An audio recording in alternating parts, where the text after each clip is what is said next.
You're listening to a Roddenberry podcast.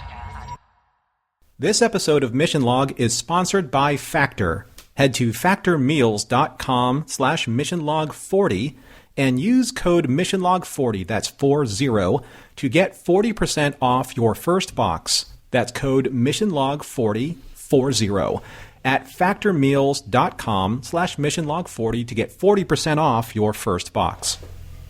This episode is also sponsored by listeners like you, supporters on Patreon. Join us today for early access to shows and the Mission Log Discord at patreon.com/missionlog. Mission Log, a Roddenberry Star Trek podcast, episode 491, Blood Fever.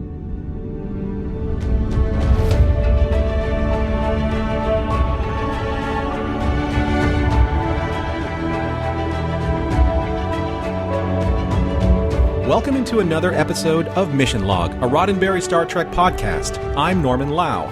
And I'm John Champion. Each week on Mission Log, we strip away polite pretense to get to the beating heart of Star Trek, looking along the way for morals, meanings, messages, and the kind of love that can only come from a knockdown, drag-out brawl. This week, Blood Fever, the one where both B'Elanna and Vorik have got a fever, the kind of fever that can't be satisfied by more cowbell. And we'll have trivia in a moment, but first, a word on how to reach us and a word of thanks to the people in our Patreon community. Mission Log is a conversation about Star Trek. Drop us a line at missionlog@roddenberry.com and join us on Twitter and Facebook at MissionLogPod. While you're at it, leave us a review and a rating at Apple Podcasts or your favorite podcast platform. And please remember your comments could be used on Mission Log or Engage on the Roddenberry YouTube channel. Norman, in that contact information, you said the magic word again. You said conversation. Mm-hmm. And, we talked about this before, how Mission Log, it's me and you talking about Star Trek, but as you like to say, as I like to say, once we're done, well, that's just the beginning. The show goes out to all of you, our audience, and then you get to talk about the topics that we raise and bring your own opinions into the mix as well. And that is what I love about how this show works and how that folds into our Discord community. Because on Discord, that is where the really exciting conversations take place. And people who join our Patreon get to go step into our Discord community. It is, in fact, exclusive for members of our Patreon at patreon.com/missionlog. I think that's where the secret of our success is, with this community on Discord. People that are there choose to be there. They choose to support us. They choose to go to patreon.com/missionlog and find the support level for them. But once they're in, and even though that we're moderators, we can sit back and look at these conversations organically unfold. And sometimes you may want to step in, but then you see how they actually develop and watch the maturity and care and respect happen with the back and forth in the Discord. And you look and say, this is why we've created this, to have these kinds of quality conversations that respect the both points of views of all the people that are involved. That in and of itself is very unique. How many times have I read the Discord comments that said, you should really be doing a show like Mission Log because it's so good.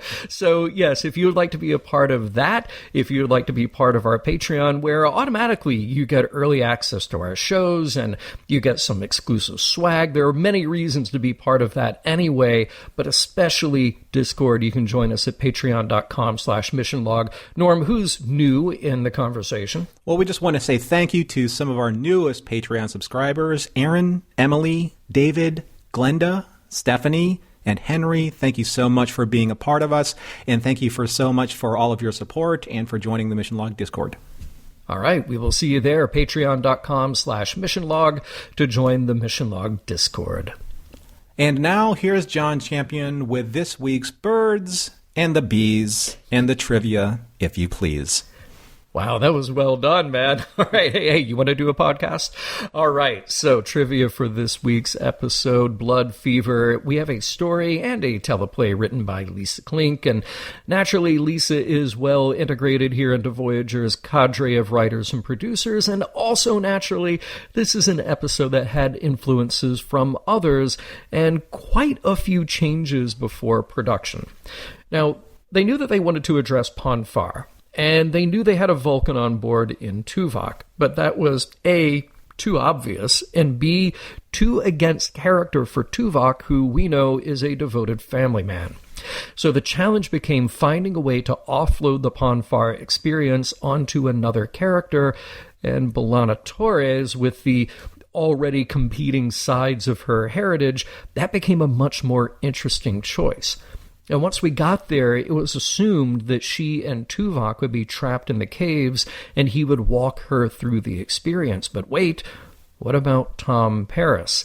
The very mild flirtation they had been playing was remembered at the very last minute, right before filming started. Then Tom stepped into place to share the experience and also establish a relationship for these crewmates. And that means the Tuvok scenes were rewritten as Tom scenes as production was already underway.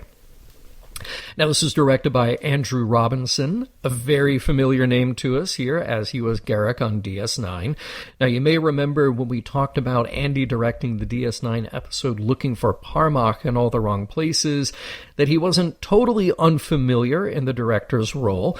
He had an extensive background in live theater, where he both worked as an actor and director, and then on Star Trek he helmed that episode of DS9, and he will fulfill one more assignment on Voyager.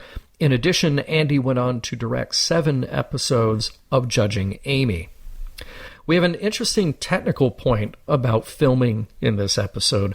All the shots in the cave were done with handheld camera by one of my all-time favorites, Marvin Rush, of course, and that created a bit of atmosphere.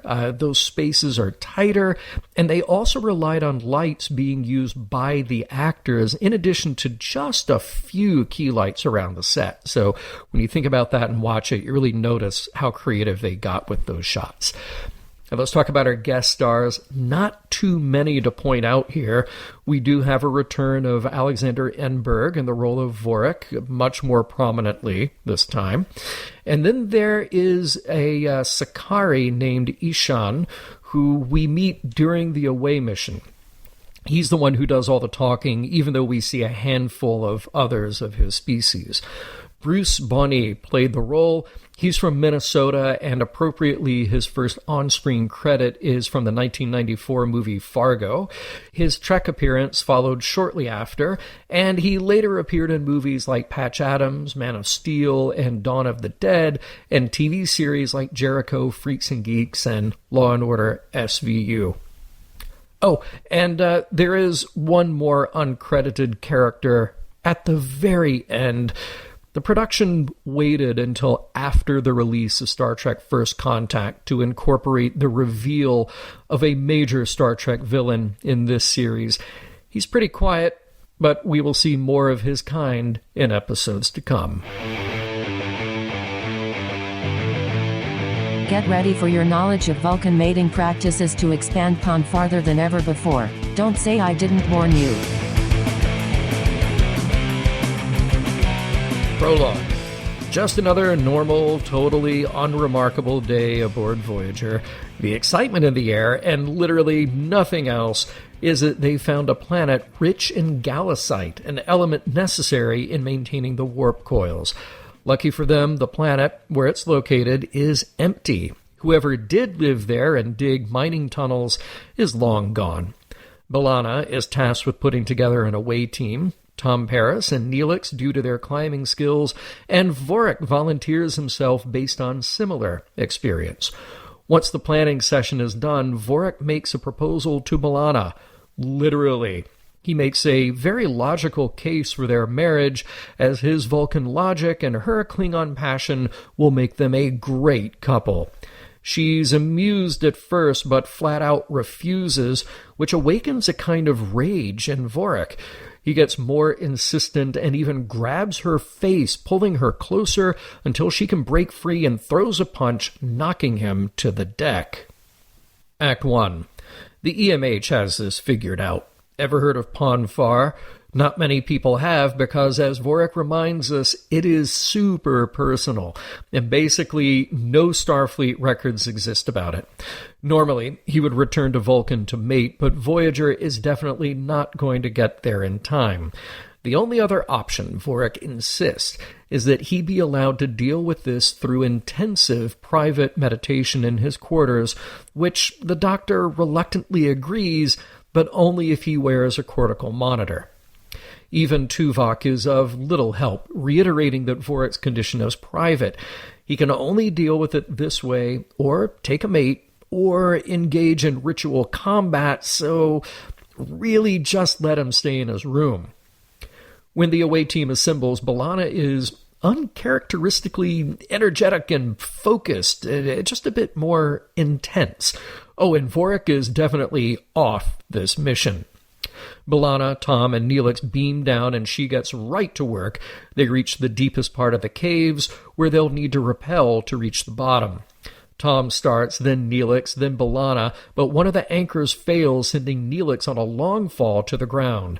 He's badly hurt, and making matters worse is B'Elanna's furious overreaction. She bites Tom's face, then storms off to find the Gallicite herself, leaving Tom to call Voyager for help. Act 2. B'Elanna is nowhere to be found, which necessitates Voyager sending down a rescue team of Tuvok and Chakotay, since transporters can't penetrate that far into the caverns to retrieve Neelix. Before leaving, though, Tuvok stops by Vorik's quarters. There, as he suspected, Vorik is in deep meditation, but equally volatile. When Tuvok asks questions about his interaction with Torres, the problem becomes clear. By touching her the way he did, Vorik inadvertently initiated a telepathic mating bond. That has tipped off a kind of early Pon farr in B'Elanna. Vorik insists that he go to find her, but Tuvok wisely says that for her own safety, she needs to be brought back to Voyager, and again Vorik should stay in his room. Once in position in the caverns, Chakotay assists hoisting Neelix up to safety, while Tuvok and Tom go in search of B'Elanna. She has made her way deeper into the caves in search of Gallicite, and she finds it, but not a natural deposit. Rather, it's a glowing, manufactured conduit of the stuff. Chakotay, Tom, and Tuvok all catch up to her just in time to see her discovery, and then insist that she head back to Voyager. She's very resistant, on a kind of aggressive high from the success of her mission, but Tuvok tries to explain that the effects of Pon farr have thrown her out of emotional balance. They can't argue about it for too long, because seemingly out of nowhere, armed aliens appear and surround the away team. Act 3. The greetings are terse. No thanks to B'Elanna's fidgety aggression. It is diffused, though, when Chakotay volunteers his phaser for inspection, and the aliens seem to be okay with the intruders and their explanation that they thought this place was uninhabited. The peaceful first contact is all too quickly broken when a seismic event occurs, and in trying to move B'Elanna to safety, one of the aliens finds himself on the receiving end of her newfound rage. As soon as they appeared, the aliens disappear with Tuvok and Chakotay, perfectly hidden by their environment and undetectable doors, and eluding the scans of a tricorder. In the melee, Tom and B'Elanna are cut off from Chakotay and Tuvok, leaving these two with the dual problem of finding their way home and working through B'Elanna's state of mind. Back on Voyager, the Doctor has found a way to help regulate Vorik's brain chemistry, but only so much. The Vulcan is still fighting as best he can, and still so reluctant for any additional help, but the Doctor asks if he will at least consider one more therapy on the holodeck. There, the Doctor has created T'Pera, a simulation of a Vulcan woman. Vorik is skeptical. No, she isn't the same as a real Vulcan woman, the Doctor concedes, but ultimately Ponfar must be resolved in the mind. In this case, the mind must convince the body, and presumably vice versa. Vorik says he'll give this rather novel therapeutic approach a shot, and the EMH leaves him be. Checking in with Tom and B'Elanna, they have hit a dead end in the caves as they search for the rest of their team. Seems like that little earthquake sealed them in behind some fallen rocks, which raises B'Elanna's frustration to new heights, but she's taking it out in new ways. Even as Tom tries to explain that she can't shoot through the damage, she's becoming more and more forward with him. Yeah, he knows what a Klingon bite to the face means, and she knows that she has been feeling more of her instincts. But as they get closer and the urges grow stronger, Tom keeps a cool head. He reminds B'Elanna that he is her friend and there is no way he would give in while she is in an impaired state. It might be hard for her, but she has to resist, and they will move on. Act 4. Let's meet our hosts on this not-so-uninhabited planet. They are the Sakari, descendants of the colonists who once lived here, and Ishan is turning his suspicions to Tuvok and Chakotay. He asks about their tech, their medical advances, and Chakotay assures him that if they don't want to be discovered by anyone else, they can actually help in the process. Whatever happened here was traumatic, pushing the survivors underground in an effort to hide every trace of their existence from whomever attacked them all those years ago. In a tentative show of friendship, Ishan accepts the offer of help. Back to Tom and B'Elanna, their struggle increases as the cave around them continues to crumble, and Tom loses the weapon B'Elanna grabbed from one of the Sakari, so they can't even try to shoot their way out. Tensions and emotions flare, and B'Elanna pushes her way much closer to Tom, this time saying that all the time she said she wasn't interested in him in the past, well, that wasn't exactly the truth. They kiss, but Tom pushes her away again, hoping that someday she will say that again when she isn't influenced by Ponfar, naturally enraging B'Elanna again. On Voyager, meet the new Vorik, cool as a cucumber, just lounging in the holodeck. Guess the Doctor's prescription worked, but he assures Vorik he will never share a word of it with Starfleet. Again, this is a private matter. Vorik isn't quite ready to go back on duty yet, but the Doctor does promise Janeway that the treatment has worked well enough that he can start prepping a similar one for B'Elanna on her return. Speaking of, she's starting to lose focus, even forgetting why they're stuck here in the first place. Not a moment too soon, Chakotay breaks through the rocks blocking the chamber they're in, rescuing those two and bringing everyone up to the surface to contact Voyager. But Voyager isn't responding due to some kind of communications error. All this while B'Elanna is nearing a point of no return in her condition. Tuvok puts it bluntly, Tom needs to step in to help her now, or she may die.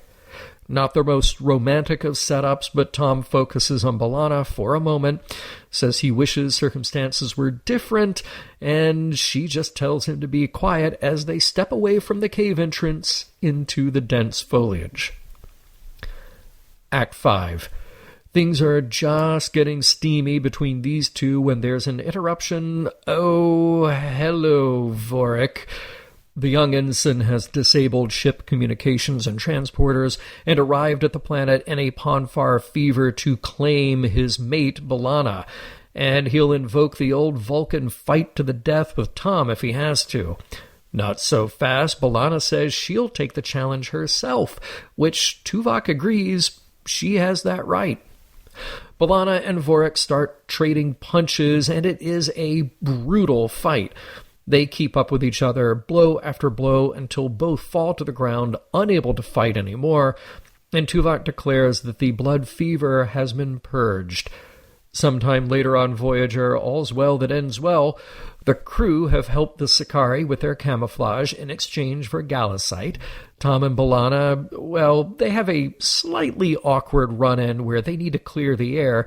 She says she was suffering from a chemical imbalance, but Tom says he liked seeing her Klingon side, and maybe he'd like to see more.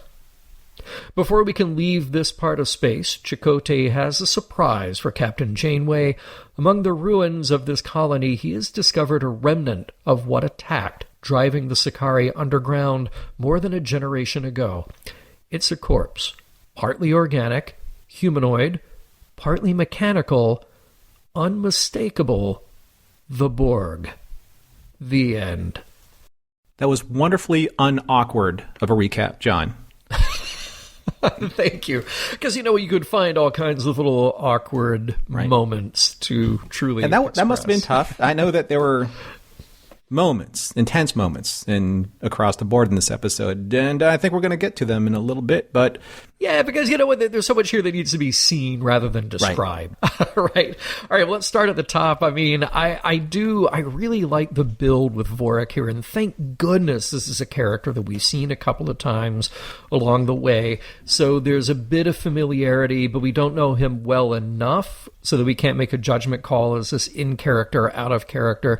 So I like that there's a build, and I like how he's awkwardly logical, and B'Elanna snubs him politely at first, but it's a scene where we are supposed to be unsettled by his increasing anger, and I like her fight back. Like, for such a tight scene, they get across everything, I think, very well. You said in trivia before and in previous episodes that this was Vorik's first, should have been Vorik's first appearance? No, that would have been last week. So the last two episodes were flip-flopped in release order, but it's okay because what we got the important part out of it, which is previous to this, we got that moment where, Vorik is reserving the table on the holodeck in alter ego. B'Elanna. Yeah. Mm-hmm. Right. Tom looks a little put off, so he's just going to hang out with Harry. So at least we got that. Like, if these two had been aired out of order, different. that would have definitely messed it up. I like that Chakotay is concerned about someone else's claim on this planet with Galasite. It just seems it seems responsible for a first officer to say, like, okay, this is nice. Anyone else got dibs on it? Because if no dibs, then it's ours. If dibs, then we got to smooth it out, right? Yeah, no, it's like they did everything right. They looked for the ruins. They looked for the age of the site. Like, it really was smart. So Tom's rock climbing experience, did we know this from before? Or is this just conveniently dropped in here? Did we not get some of that in the pilot? In Caretaker, I'm trying to think about who all had to make that treacherous climb up from the Ocampa to the surface, and I thought it was Tom, but I don't know if we made a deal out of it or not. Climbing like twisted wreckage and metal is one thing. Rappelling down like a chasm, completely different thing. Right. From what I've been told. Right. So. Well, you just share those nuggets when they're relevant. Yeah. That's all. Yeah. Some great lines in this episode, many great lines, but I do love the EMH saying to Vorik, with Lieutenant Torres, upset is a relative term. Great line. So well said.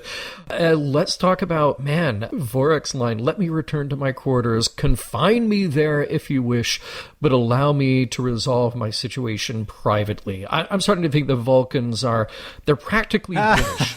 They're so freaked out by sex. So you have the Victorian era. Maybe this is the Vulcantorian era. Mm-hmm. Ooh, I like Just that. saying. Good term. I didn't see it at first, right? But Vorik really did remind me a lot of the adolescent Spock from Star Trek 3. It's great casting. And remember, this is Jerry Taylor's son. And he fits perfectly.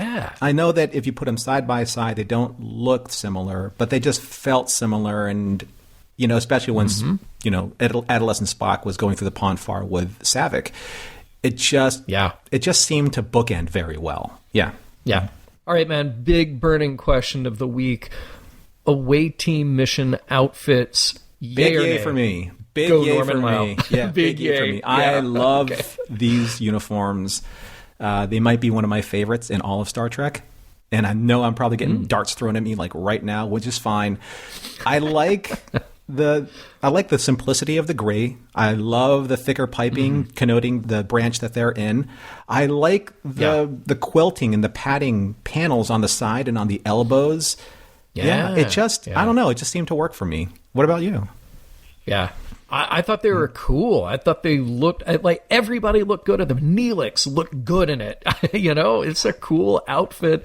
Bring them back, and I expect to see some cosplay. I mean, there was a little Space 1999 love that was getting thrown my way that I was feeling from those uniforms. Oh, yeah. So, mea culpa on that. Yeah. Sure. Just for you. That was there just for you, man. Interesting that when they do go to their mission, like, they don't need a transporter chief at all. Right. They're just, B'Elanna's just Would you want to get in buttons, front like, of her okay, at that stage of the game? No. No, definitely not. And I thought the rappelling scene was cool, but why not use some cool Starfleet gear, like Spock's anti-gravity boots, anything like that? Okay, so we didn't get those. And they weren't in frame earlier when they beamed down on the planet. Yeah. But on the surface, you saw puffy space boots on those uniforms, right? Oh, we did. Okay. Also, today's album cover name. Oh, I like that. That'll be our J-pop puffy space band. boots. Yeah. Okay, so I get that there's this whole to-do about rock climbing, rappelling, and looking for the Galacite. But I checked the opening sequence earlier, and there was no reference to why they just couldn't beam out the Galacite from the subterranean caverns. So, and I guess that if they did that, we wouldn't have an episode. But they didn't say it specifically that because of X, they couldn't do Y. Because of it being so deep in the caverns, they couldn't beam it out. So the risk for all of this really wasn't set up properly, in my opinion.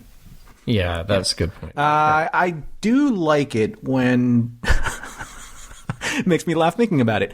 I do like it when Chakotay looked at Janeway on camera, and when Tom said about B'Elanna, she bit you, and watch Robert Beltran just hold back the laughter, in his performance. You could tell that he was about to break, and he didn't, which was awesome. Yeah, good moment.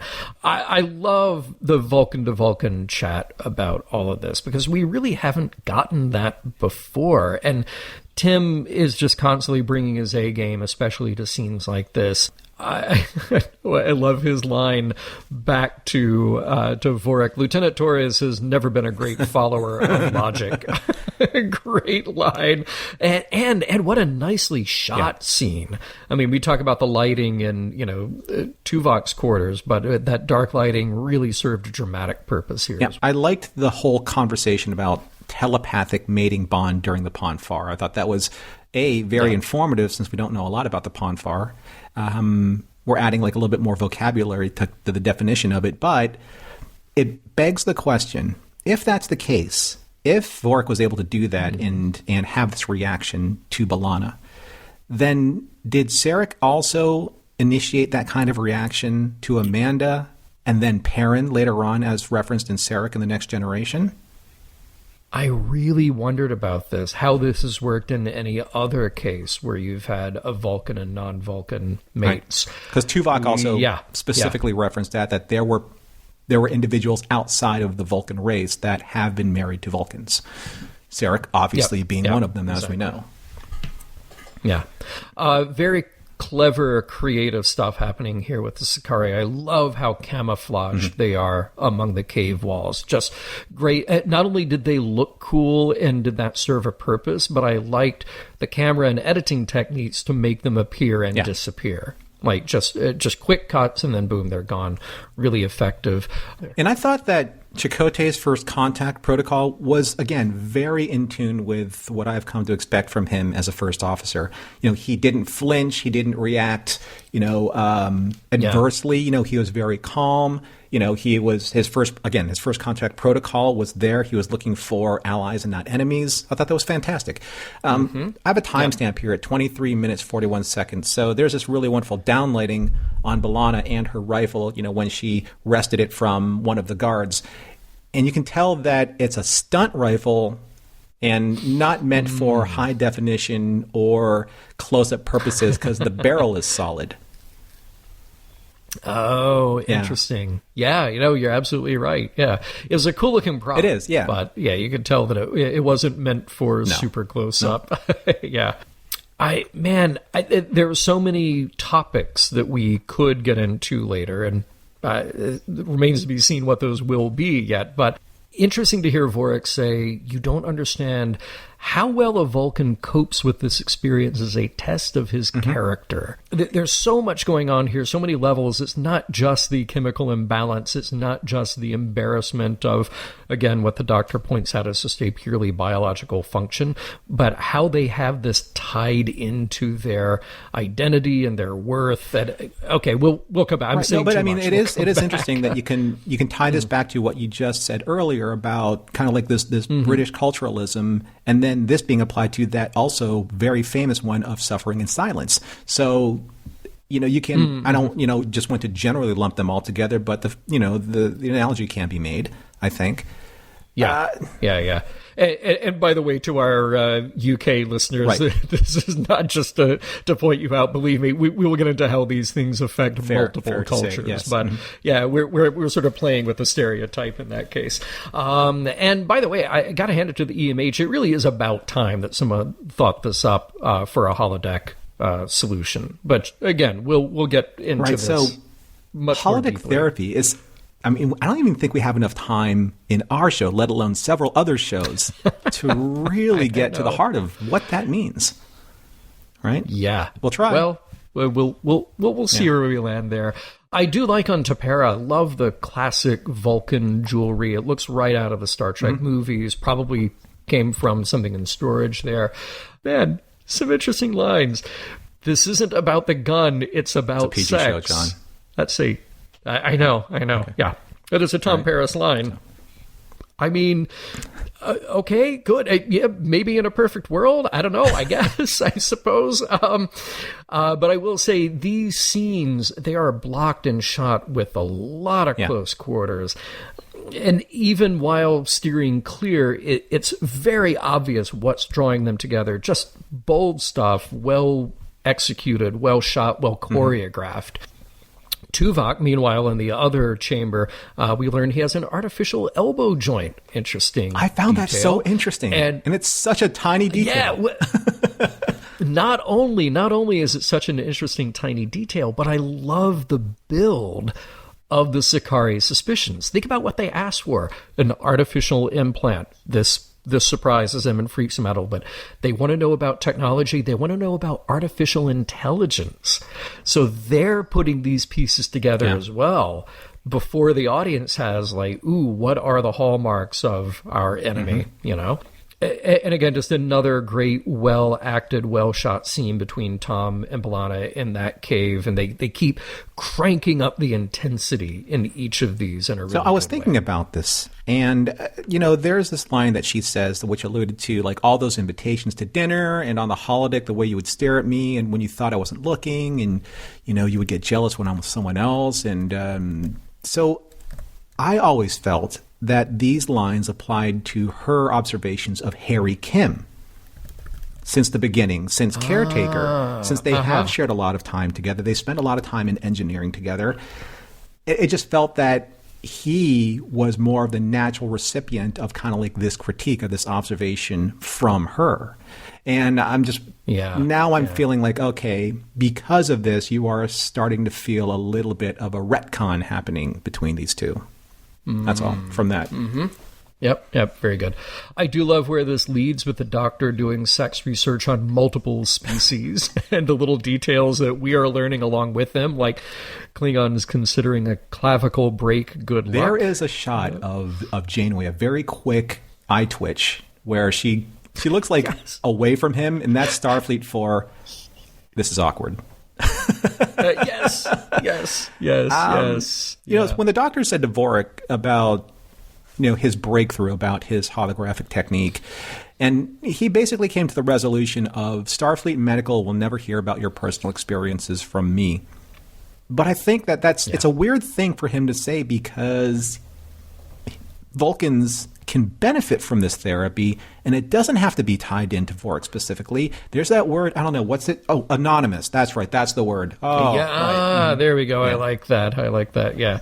Well, I guess anybody reading the EMH's records, though, they could narrow it down to 2. Right. This is true. But yeah, it They have a does 50% seem like, chance of getting it wrong. That is true. Yes, I like that. Yeah. All right, so in an episode full of awkward, funny, weird moments, just the very setup here, the very idea. I don't know how I would feel about my coworkers pushing me into the jungle for a very intimate moment, like Tuvok and Chakotay do to Tom and B'Elanna. Like, it's just part of the job. I mean, look at Tuvok's resolve here. Like, no, you need to go do this right now. Go. We'll just be over here. I'm sure to a Vulcan it's very logical, right? Yeah. Oh, of course. Yeah. Interesting, like, really shortcut, almost no explanation at all for Vorik just appearing, and seemingly the holodeck treatment didn't take.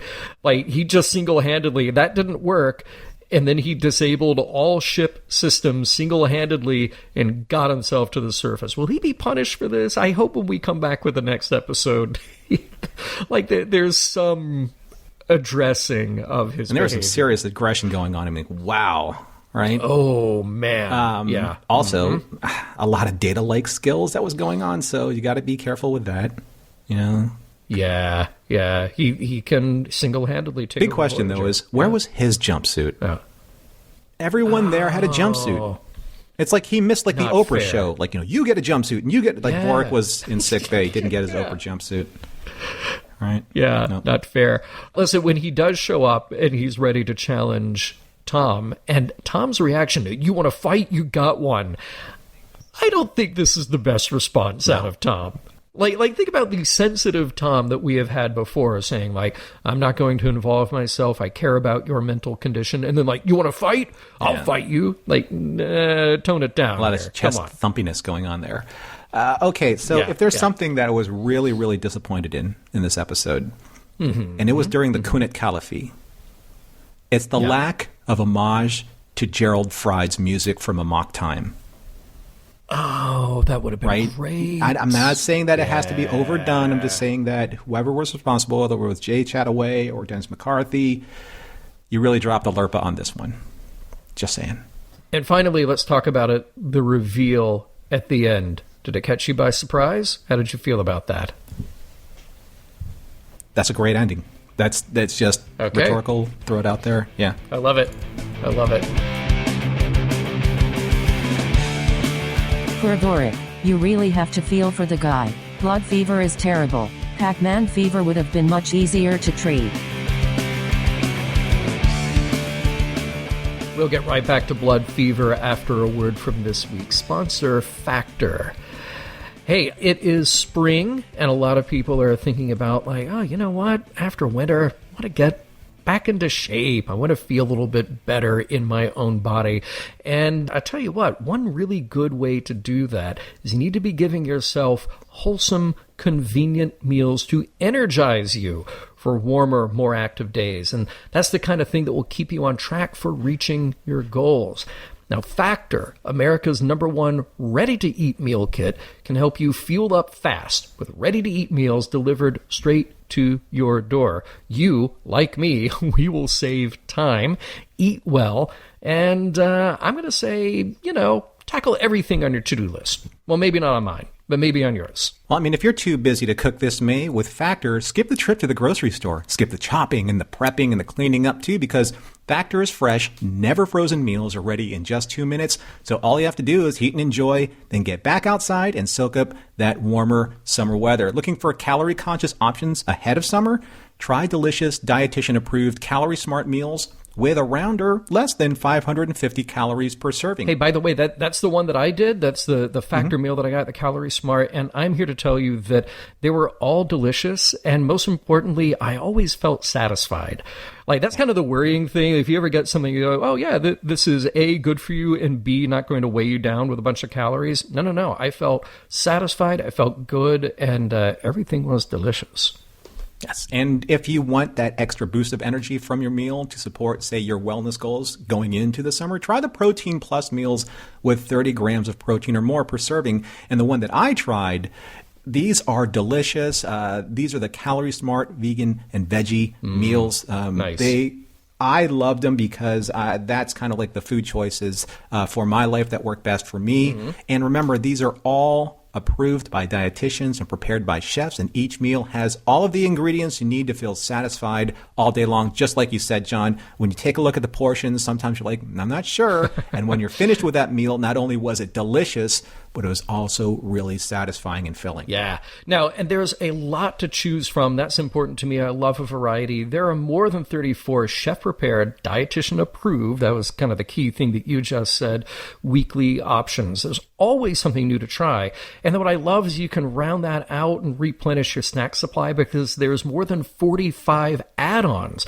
Everything from breakfast items like apple cinnamon pancakes, bacon and cheddar egg bites, all the way up to wellness boosts like smoothies, juices, and shakes. I loved those smoothies. They absolutely hit the spot in the middle of the day. And if you're looking to pack in a little more protein, guess what? You can add on some more filling options like, say, a salmon fillet or chicken wings. This is all from Factor Meals to support your dietary goals any time of day. And how about this? How about how it affects your budget? So if you want to budget for the month by cutting back on takeout, well, this is another good thing to keep in mind. Get Factor. Not only is Factor cheaper than takeout, but meals are ready faster than restaurant delivery. 2 minutes, not waiting around an hour for somebody to bring food to your door. So with Factor, you can also rest assured that you are making a sustainable choice. They offset 100% of their delivery emissions to your door, source 100% renewable electricity for their production sites and offices, and they feature sustainably sourced seafood in their meals. So this May, get Factor and enjoy clean eating without the hassle. Simply choose your meals and enjoy fresh, flavor-packed meals delivered to your door, ready in just 2 minutes, no prep and no mess. Head to factormeals.com/missionlog40, the numbers 40, and use code missionlog40 to get 40% off your first box. That's code missionlog40 at factormeals.com/missionlog40 to get 40% off your first box. Hey, let's talk about sex. Maybe. Let's talk about... Well, that's very good. Children of the 90s. Right. Yeah, we're going to talk about Pon farr. We're going to talk about sex. And you know what? It's so kind of interesting to me that here we are in 1997. We're past the 30-year mark of Star Trek. As far as the episode we're discussing, obviously we're recording into the 21st century. But here we are in the time of Star Trek that we're talking about. And it's very infrequent that we get something this head-on, getting into the sex lives of our characters. And I would mention that in TOS, I would mention that in TNG. There are relationships, and there are more relationships in DS9, I felt like. But this is one of the few times we actually spend the episode doing this. So I'm getting that out of the way to say that, as you mentioned, we could do multiple episodes about any single topic brought up in this. And I feel woefully unprepared, unqualified. This is one of those where we need, like, Jesse Earl. We need Jesse Gender to do the 3-hour video just about one thing here, like the holodeck or whatever. But that said, we do have our notes. I cannot wait to see the conversation that this inspires in our Discord and our social media. So hit me with what you got, my friend. Well, I wanted to preface this a little bit about the Pon farr and kind of like start with what we know about the Pon farr from the overall body of work that is Star Trek, because there's not a lot. And I think that's probably where a lot of kind of like the play that happens with, how we're going to go in our conversation. So in Amok Time, the Pon farr was described by Spock as he said, "You humans have no conception. It strips our minds from us. It brings a madness which rips away our veneer of civilization. It is the Pon farr, the time of mating. There are precedents in nature, Captain. The giant eel birds of Regulus 5. Once each 11 years, they must return to the caverns where they hatched. On your Earth, the salmon, they must return to that one stream or they were born to spawn or die in trying. And Kirk says, but you're not a fish, Mr. Spock. And Spock says, nor am I a man. I'm a Vulcan. I'd hoped I would be spared this, but the ancient drives are too strong. Eventually, they catch up with us, and if we are driven by forces we cannot control to return home and take a wife or die. That's it. Yeah. That's really, aside from Star Trek III, The Search for Spock, which we saw Spock go through with Savick, that's it. That's all we know of the Ponfar really up until this point. Now it is a, pardon the pun, fertile playing field. And what do we know of it now? How it's driving our characters? How do we approach it from that standpoint? Here's where I think the conversation gets murkier as we go along, because we're talking about the very specific definition that Star Trek's universe has created for its characters. And I love the kind of the poetry of what Spock is saying here. It's like this, but still you don't get it. And I am unique because my people are unique. But I have to bring it back to something, which is, okay, how do we make this parallel to the human beings who wrote and acted in this show and the human beings who are watching this show, knowing that Vulcans don't actually exist? So what we're trying to do is make a statement here or do an investigation into part of the human condition through our alien characters. And that's where Spock's words, and that's where the premise that we have here is so interesting, because it's Star Trek's way of just waving its hands and saying, look, we've talked about everything from the Vietnam War to genocide to slavery to racism to blah, blah, blah, blah, blah.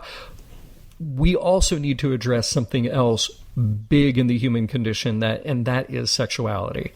And we're going to do that by making this kind of poetic parallel to say that it is this incredibly strong force that we need to deal with head on. Sometimes that's going to be embarrassing. Sometimes that's going to be difficult.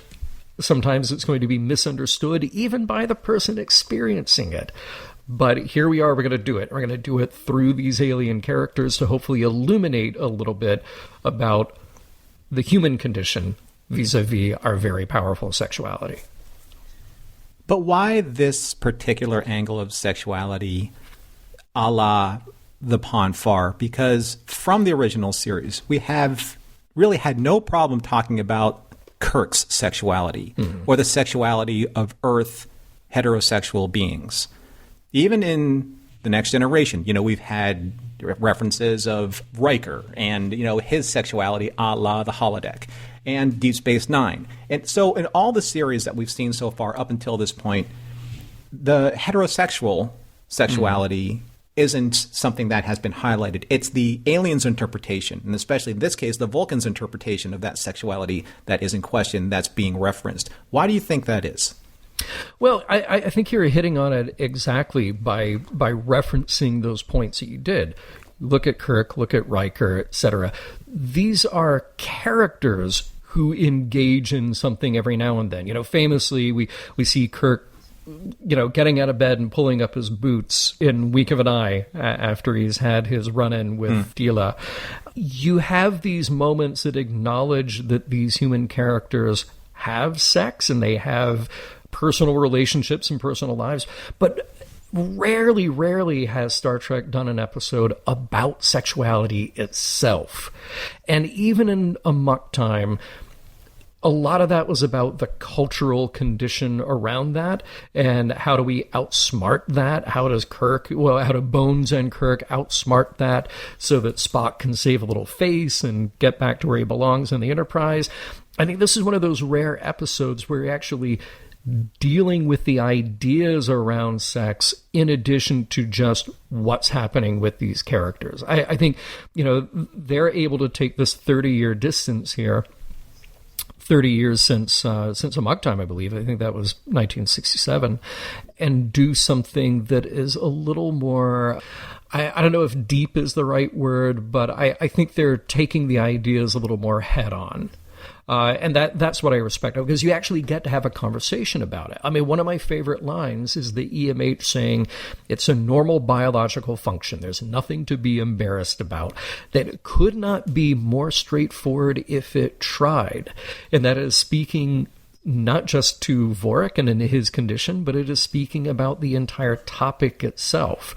Because, look, we're talking about the sex lives of fictional characters on a fictional starship in the far future in a fictional place. And in doing so, trying to figure out how that applies to the real world. I love how the EMH calls that Vulcan, you used the word before, that Vulcan attitude being Victorian. But then I love how he actually flips it and he puts it into a cultural context that Vorik can understand. I fail to see the logic in perpetuating ignorance about a basic biological function. I love bringing that fight back to Vorik's own turf in a way that he can understand. Now, I don't know how our other Vulcans on board Tuvok, or if we were to propose this to Spock, how they would respond to that. But the EMH's logic is, I think, impenetrable at that point. I'm wondering if Vorik is embarrassed about talking about his sexuality, at least at this stage in his life. And embarrassment is an emotion, so that's another layer on top of this to complicate, the discussion. But is it about because Vorik's virginity is at play here? This is his first Ponfar. So, losing one's virginity is a very sensitive topic to, people of that age group. It identifies certain things in the masculine, vernacular and perspective. And I'm sure, what I mean by saying I'm sure is like, I am sure that I don't know what that even means, to other sexualities and identities at this time and at this period of their life. So I can see Vorik being analogous to just the sheer amount of privacy that is being lost because he has to act on this urge in order to define the sexuality of who he and his culture expect him to be. I think that's fair to say. It is fair, and that's something that I love about this episode is this condemnation of how we, speaking, at least for, 20th century mainstream America, and here we're not going to just fully throw this on the stereotype British tradition of suppressing, sexual imagery, discussion, etc. But that is a very pervasive thing, which is to start out from a position of shame and embarrassment and privacy to the extent that these people can't even find the words to discuss what they're going through. The first thing I wrote down, the first note that I wrote down watching this was, haven't the Vulcans ever heard of masturbation? Like, haven't they even figured out any way at all to get through this that isn't potentially deadly? Like, they have gone the route literally of saying you've got three options. You can meditate about it, but that may not work and it may drive you insane. You can take a mate, which then we're getting into areas of consent here, which are very complicated from a Vulcan culture point of view because, most of their relationships are prearranged and that is a whole other thing, or death. Literally death, fight to the death, which they skirted around at the end of this one. They just kind of knocked each other out. But this equation of sex being something so volatile, so dangerous that it can lead you to death is something that we should hold a bit of judgment against the Vulcans for as high-minded, as logical, as advanced as they are, that they haven't been able to get this level of embarrassment, this shame about their own biology, about a physical fact of who they are.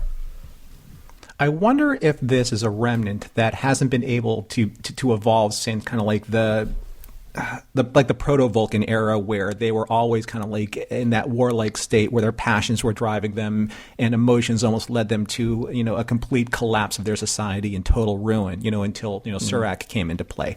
That may be this. But I find it strange that, you're trying to like hand wave, or the writers, about the Ponfar are trying to hand wave away that this can't be rectified because it strips them, the Vulcans, away from all semblance of logic or reason, etc. But at the same time, though, it's not as simple as swimming upstream, as a salmon, because you just said that they had prearranged marriages, which means that there's a complexity, to their cultural and sexual lives that are already being developed.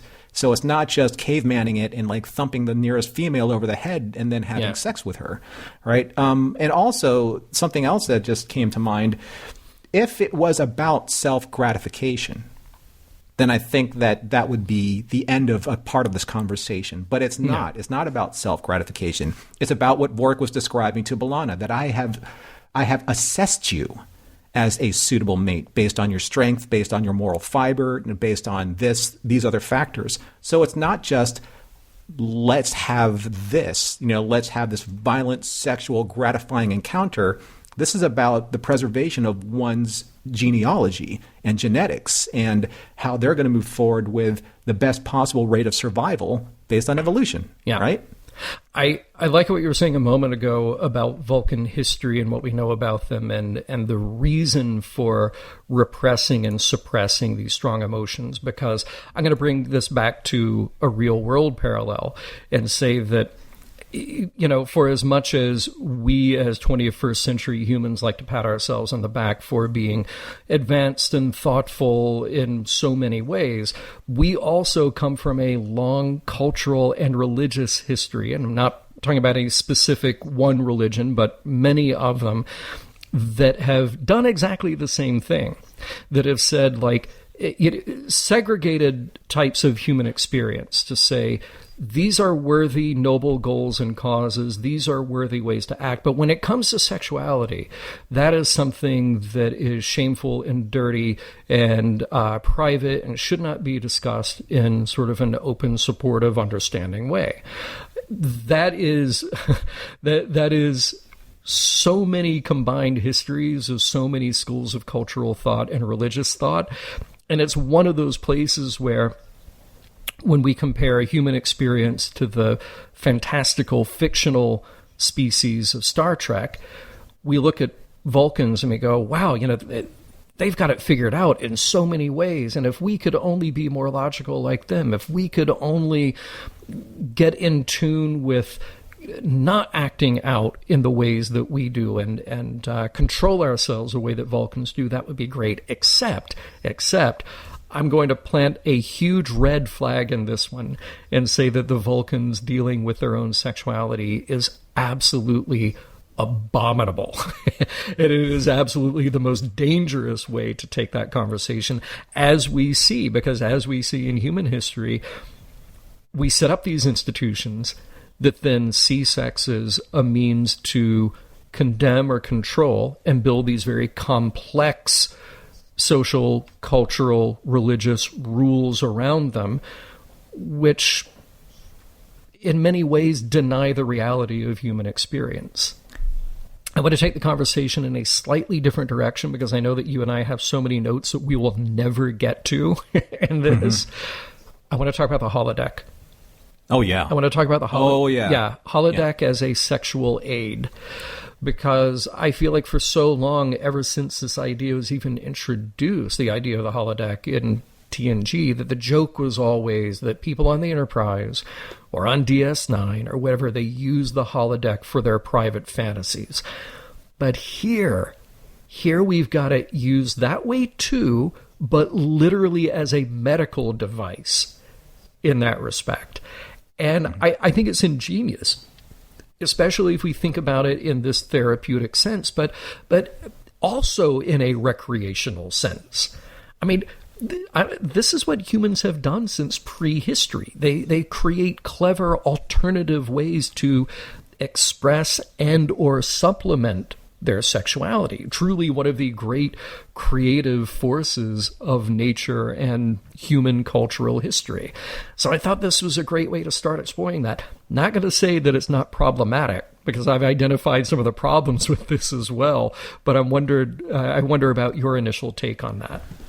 Well, I mean, with all technology, you can use it for the purpose it was created for, or you could pervert it for another purpose that it can be created for. So that's what I think this particular treatment is opening up in terms of a wider range of discussion. So you have the fact that the doctor needs to do what is right for the patient and find a way and to cut through kind of like this Vulcan mysticism and treat the patient's needs based on a biological, chemical, nature, something that he knows how to be able to rectify. Mm-hmm. And he does it through creating this program that supposedly is able to hopefully trick Vorik's biology to accepting that this can satisfy his Ponfar. He says that the mind and the body have to be able to rectify this in order for you to become, or for your Ponfar to be able to subside as your biology demands. Mm-hmm. I think that is fine from a medical standpoint. But then you look at the application of this when it eventually will come out in a way to satisfy the needs of the crew. And like you said, with the technology that's being created in order to satisfy, humanity's curiosity or appetites or urges about their own sexuality, however it is defined, always ends up becoming perverse in nature somehow. So, but wait, how does this not? I'm going to stop you right there. Why do we need to separate and create a judgment on those two things, and to say that one thing that is medically therapeutic can't also be individually gratifying, can also be recreational? No, I'm saying they can be, for sure. Okay. And maybe that's like the third tier in this equation. You have that, you have those two, which don't necessarily have to be mutually exclusive, but in some way, shape, or form, it'll eventually become perverted based on its technology. Because if you use it in a way that is proper, defining proper is also a very slippery slope, then how do you stop it from becoming improper based on its abuse? Like, if you create a simulation of a person that you have literally like no moral standing with after you erase said program for after doing said act, what does that actually mean? Right? You're creating an avatar of something, a fantasy that will never become reality. And then, forgive me for saying this, folks, but I'm going to be completely honest with you, then you have Geordi and Leia Brahms. Right? And I'm not saying that he's taking it to that nth degree, but you're creating the fantasy of someone who you want to behave in a certain way, but that's not the reality of how somebody actually behaves. You are empowering someone with the ability to act a certain way that is not real, and that is dangerous when you put that person in the outside world, assuming that you think that person should act in a normal way when normal has been curated by that person's needs only. See, but I don't know if that's a holodeck problem or a technology problem. I think it's a Geordi problem, if we talk about it in that respect, with his inability to mentally separate the holodeck fantasy versus the reality of the human being. So just saying that, that is a perverse use of that space, well, he went down a path that he wasn't expecting. He got sucked up into it. What he probably needed to do was, check himself with Deanna Troi, maybe before he met the real Leia Brahms. But I guess I'm trying to figure out where it is that one could even begin to parse. Like, you even caught yourself using a word like normal or perverse. Like, okay, where do those lines lie? Where are they drawn? Because as far as we have seen up until now, that holodeck has been used for any number of sexual fantasies on the Enterprise, on DS9, and presumably on Voyager up to this point, but we haven't really talked about it. But now we have something that is designed for and expressed to the audience as explicitly sexual. there is this therapeutic use for it there, which, by the way, I thought was interesting in the respect that, is this a kind of sex surrogacy?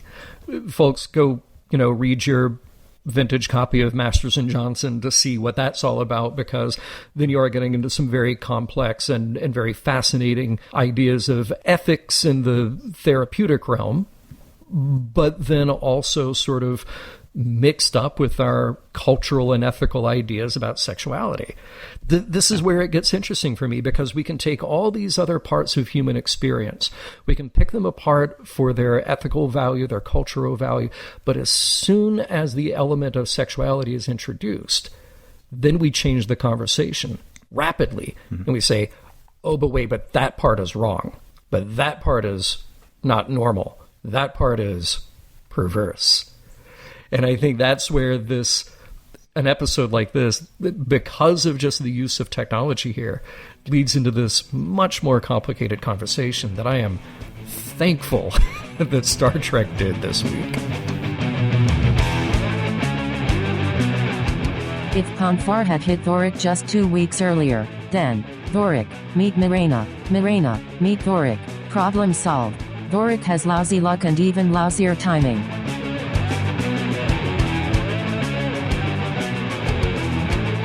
So I think the cowbell has definitely been beaten. And I'm not sure if we've been able to satisfy our fever, but you know where I'm going with this. I do. I'm going to just put the innuendos aside. We're adults here. We're going to talk about adult things. We're going to get to the end of Blood Fever, and we're going to do what we want to do here, or we are wont to do here at Mission Log, and see if this episode has any morals, messages, or meanings for us at the end. But first, we're going to see if it withstands the test of time. And let's see how it stands the test of time or not with you, Mr. John Champion. Norman, it's amok time meets the naked time. And yeah. Okay. And let me tell you, I am here for it. Now, first of all, like we said at the top, there are so many possible conversations to have about this episode. That automatically makes it a step above for me, because even if I didn't love an episode, the fact that we could just pick any one thread and keep discussing that makes me excited about talking about a show. It makes me excited for the further conversation that will come after this episode of our podcast drops. I had another thought, which I didn't even make it into my notes, and that is, what is the evolutionary advantage of Ponfar? Like, does it actually serve an evolutionary advantage that you have to mate or you go insane? And by the way, there are probably a lot of former Vulcans who died during this process. So, again, you could really pick apart, does this work in favor or does it not? All right, let's get into this particular episode. Now, we didn't mention it really in Alter Ego, but we talked a little bit earlier in this episode. There is that little hint of flirtation between B'Elanna and Tom in other episodes, too.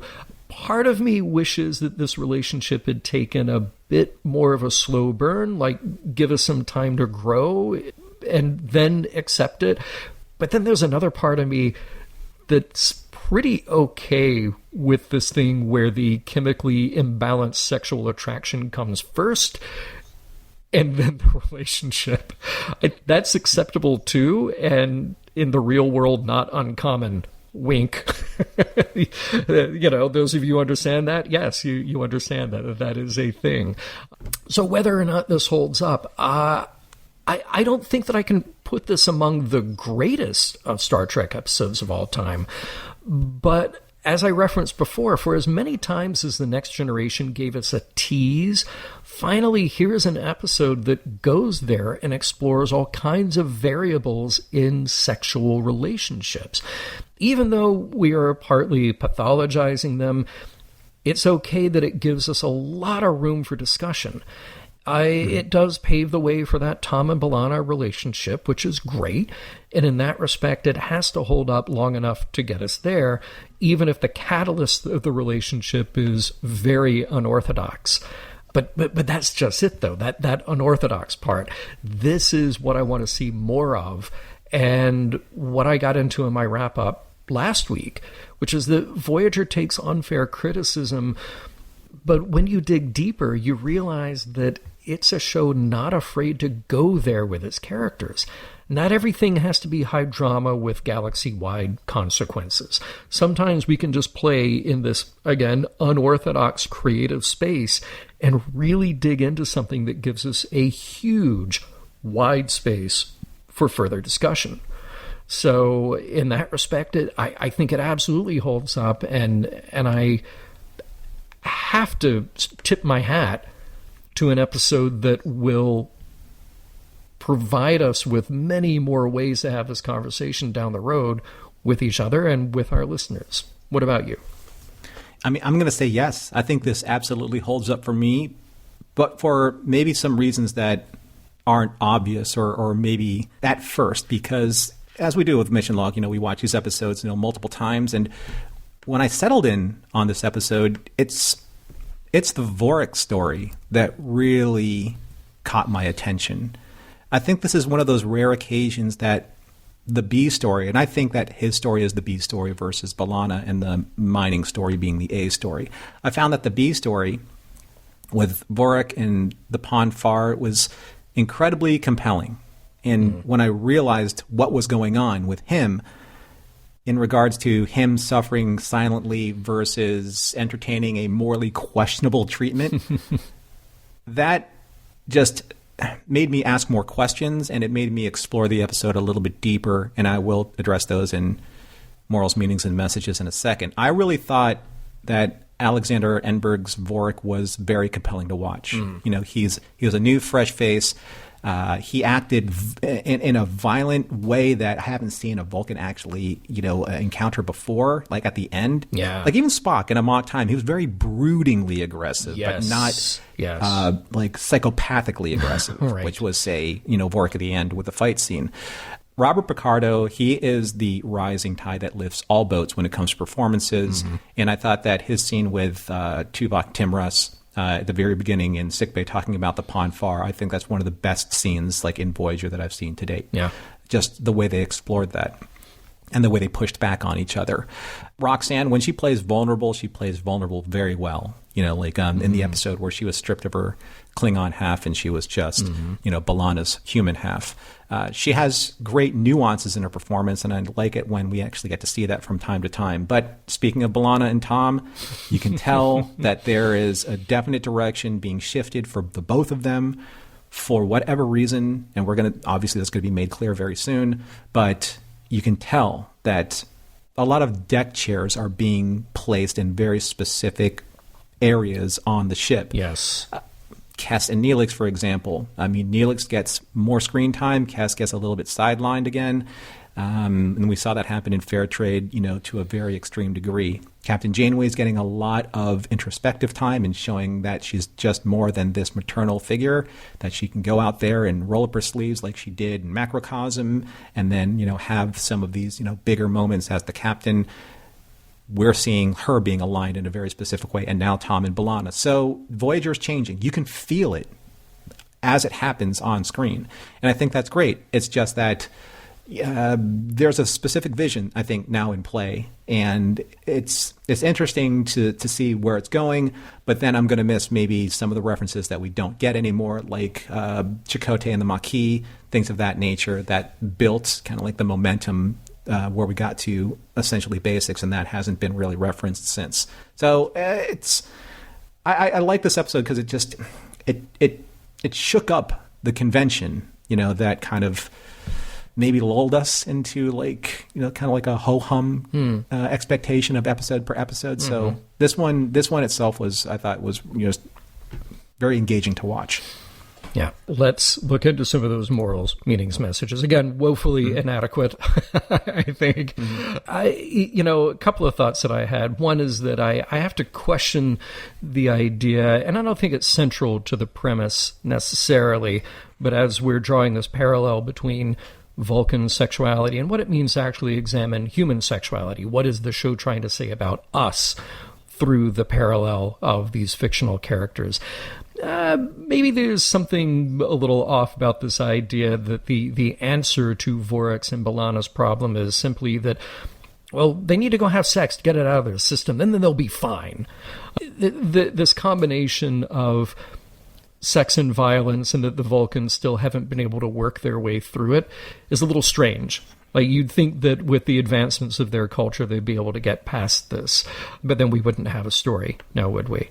Something that Vorik says to the EMH, you don't understand. How well a Vulcan copes with this experience is a test of his character. That is a line of dialogue that is absolutely wrought. There are many ways to pick that apart and figure out what is going on in Vorik's heart here and what his expectation is for himself, what his cultural background is, what his beliefs are. There are things in life that we are perfectly capable of dealing with on our own, and some probably not. And then there are the things that we have pathologized and stigmatized to such a degree that we're cornered into a position of not getting help when we need it most. Vorik is dealing with a personal and sensitive issue, but he comes from a culture, like many on Earth,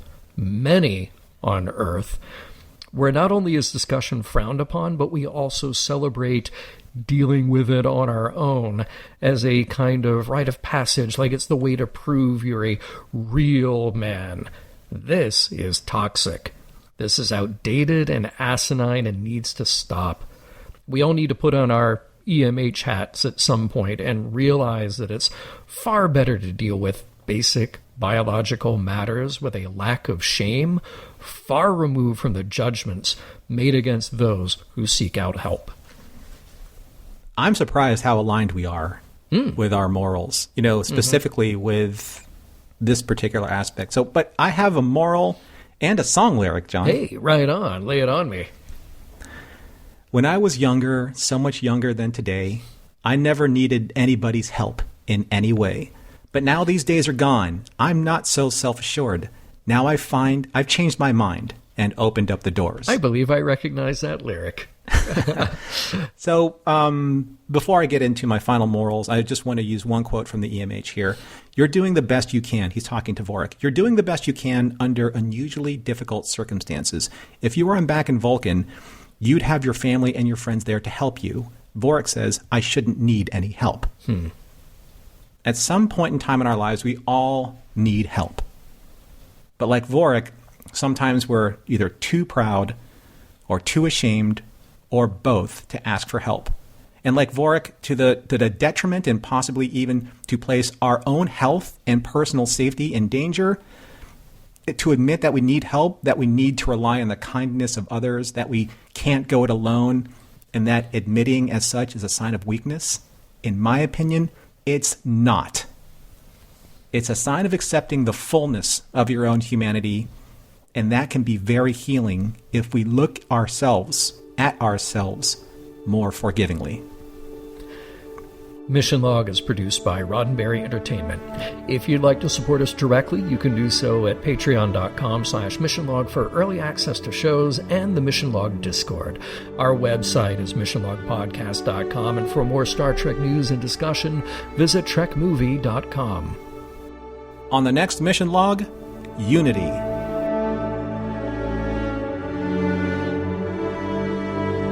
Some of the music for Mission Log provided by Warp 11, online at warp11.com. Special thanks to consulting producers, Adam Brusky, Matt Esposito, Homer Frizzell, John Mann, Mike Richards, and Mike Schabel.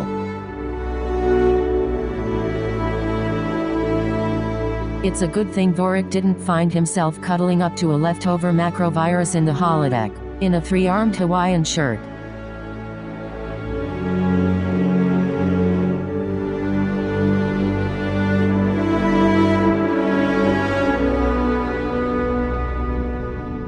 End transmission.